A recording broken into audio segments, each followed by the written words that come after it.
Okey, Assalamualaikum. Selamat pagi. Apa khabar semua? Diharapkan pagi ni semuanya sihat walafiat. Teruskan berada di rumah. Jangan keluar kalau tak perlu agar kita semua terhindar daripada virus COVID-19 yang sedang melanda sekarang ni. Okey. So pada pagi ni, disebabkan sekolah dah tutup hampir 2 minggu, ni akan ditambah lagi kepada 2 minggu. Maka apa kata kalau kita belajar dari rumah, right?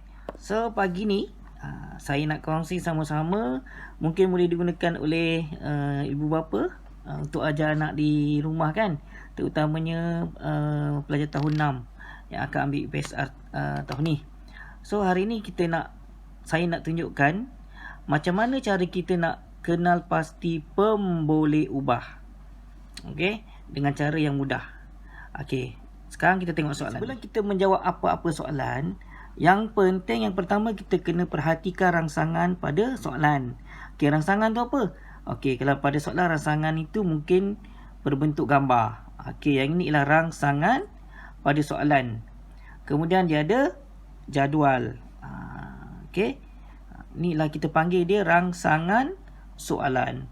Okey, now yang atas ni dan yang di bawah ni, ini ialah soalan dia.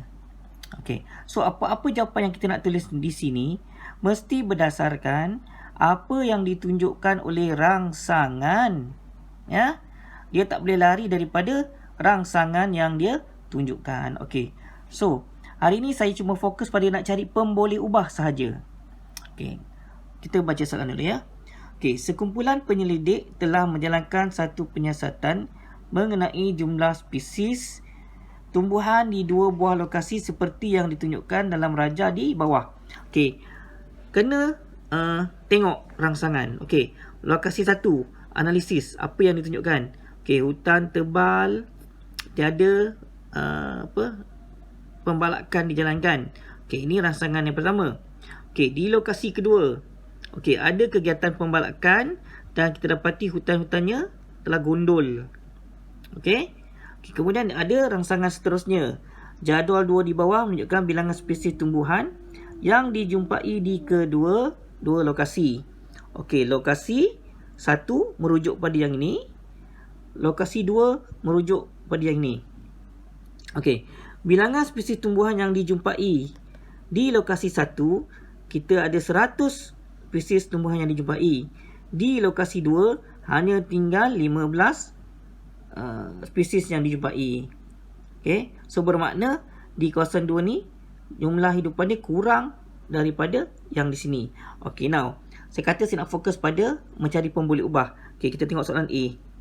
Nyatakan pemboleh ubah yang perlu dikumpulkan dalam penyiasatan tersebut. So kata kunci dia kat sini, nyatakan pemboleh ubah yang perlu dikumpulkan. Okay, kepada murid-murid, ibu ayah, ingat ya, bila dia kata nyatakan pemboleh ubah yang perlu dikumpulkan, bererti kita wajib beri 2 pemboleh ubah. Okey, bila kata wajib, maksudnya 2 pemboleh ubah perlu diberikan. Okey, pemboleh ubah yang mana? Kita akan beri pemboleh ubah dimanipulasi dan pemboleh ubah bergerak balas. So, macam mana kita nak kenal pasti pemboleh ubah dimanipulasi dan bergerak balas? Okey, pada murid-murid saya akan biasa sebut. Okey, makan dengan kenyang. Yang mana mesti dulu? Mestilah makan, baru kenyang. Okey, so makan itu ialah apa yang dimanipulasi. Kenyang itu atau kesannya ialah apa yang bergerak balas. Okey, so sekarang kita tengok. Okey, dia kata pemboleh ubah yang perlu dikumpulkan. So kena bagi pemboleh ubah manipulasi dan pemboleh ubah bergerak balas. So macam mana nak cari? Okey, saya tunjukkan cara yang mudah. Macam mana nak cari pemboleh ubah? Okey, apa yang kita nak cari ialah kita lihat pada rangsangan apa perbezaan yang kita boleh perhatikan. Okey, tengok kat sini. Okey, tengok sini. Okey, apa perbezaan ni? Perbezaannya, lokasi 1 hutannya masih okey. Lokasi 2 hutannya telah ditebang. So, ini perbezaan yang pertama kita jumpa, iaitu lokasi 1 dan 2. Boleh tak kita sebut lokasi saja sebagai pemboleh ubahnya? Tak boleh.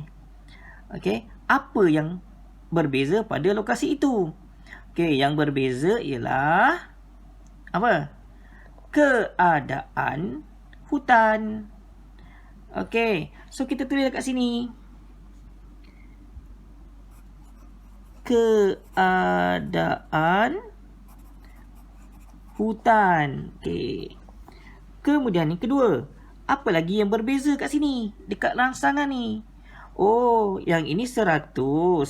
Yang ini 15. So, 115 ni apa? Oh, 100 dan 15 itu ialah bilangan spesies tumbuhan yang dijumpai. Maka kita tulislah di sini. Bilangan spesies tumbuhan yang dijumpai.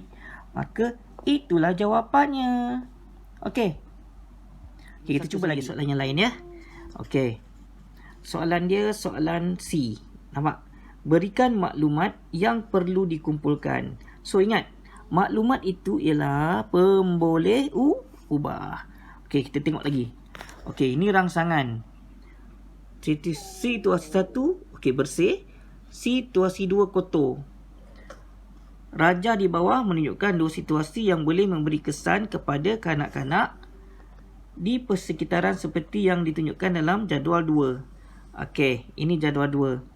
Okey, tadi kita kata soalan C, berikan maklumat. Okey, maklumat ni maksudnya pemboleh ubah. Okey. So, macam ni nak cari? Okey, macam saya kata tadi, kita tengok pada rangsangan, lihat pada perbezaan. So, apa yang berbeza kat sini? Oh, ini bersih. Yang ini kotor. Okey, lagi apa perbezaan yang kita nampak? Okey, oh, ni 5. Ini 55. Okey, so kita ambil yang pertama. Oh, bersih, kotor. Apa ni? Apa yang perbezaan dia? Bersih dan kotor ni. Oh, perbezaan dia ialah keadaan taman. Itulah perbezaan dia. Dan yang kedua, ini 5. Ini 55. 5 dan 55 ni apa? Oh, 5 dan 55 ni ialah yang inilah. Jumlah pesakit ke klinik setiap bulan. Okey, jumlah. Saya buat ringkas je lah ya. Pesakit ke klinik setiap bulan. Maka itulah jawapan dia. Okey, so kesimpulan dia, kalau kita nak cari pemboleh ubah, cara yang mudah, kita cari perbezaan. Okey, contoh kat sini, apa yang kita nampak perbezaan dia? Bersih, kotor. Bersih, kotor. Okey, yang kedua, 5, 25. 5, 25. So, apa yang berbeza dekat atas ni? Oh, berbeza ialah pada keadaan taman. Berbeza. Oh, yang berbeza apa? Oh, jumlah pesakit ke klinik setiap bulan berbeza. Okey, kalau tadi saya katakan antara makan dengan kenyang, yang mana mesti dulu? Mestilah makan dulu baru kenyang kan? Okey, sekarang kita tengok ke sini. Antara keadaan dan jumlah pesakit yang datang ke klinik, yang mana mesti berlaku dulu? Yang ini atau yang ni?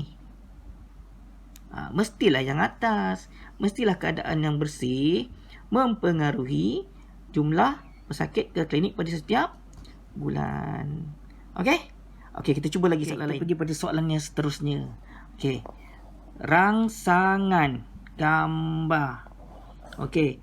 Rajah 1 menunjukkan 3 dos selepas 30 minit dicampurkan dengan jumlah kuantiti yeast yang berbeza. Okey, rangsangan yeast dia macam ni. Okey, tengok soalan ni. A. Nyatakan maklumat yang perlu dikumpulkan dalam penyiasatan di atas. Maklumat. Maksud dia pemboleh ubah. Okey, sebelum saya bagi jawapan, boleh tak cari pemboleh ubah dia? Cuba tengok betul-betul soalan ni. Ni? Tunjuk. Ni. Okey. Ni. Yang ini. Apa ni? Apa ni? Perbezaan saiz. Ini besar, sederhana dan kecil. Okey, apa? Yang kedua, apa lagi perbezaan ni kita boleh nampak? Cuba tengok betul. Ni. Bukan yang tu. Mana? Cuba cari. Tunjuk. Hah? Apa lagi beza yang nampak kat sini? Saiz nampak beza. Ni satu. Apa tu? Yang ni nampak tak ni?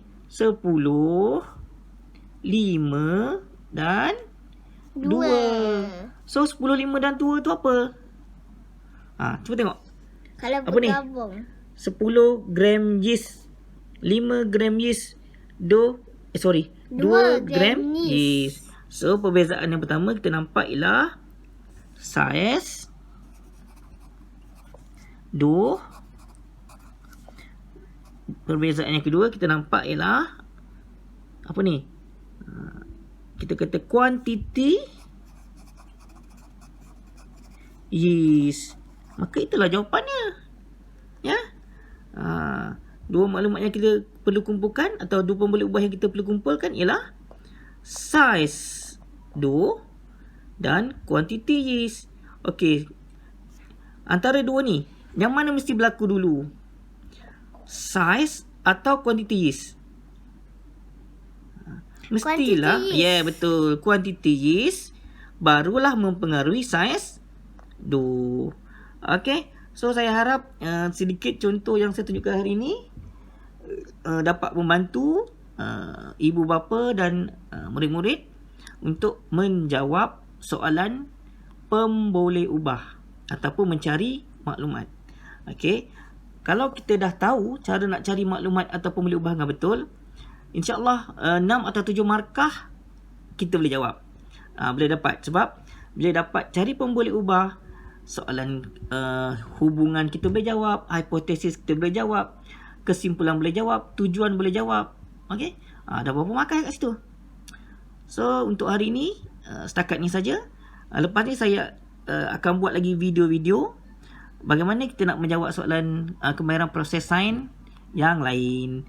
Okey, jangan lupa untuk share, subscribe dan like.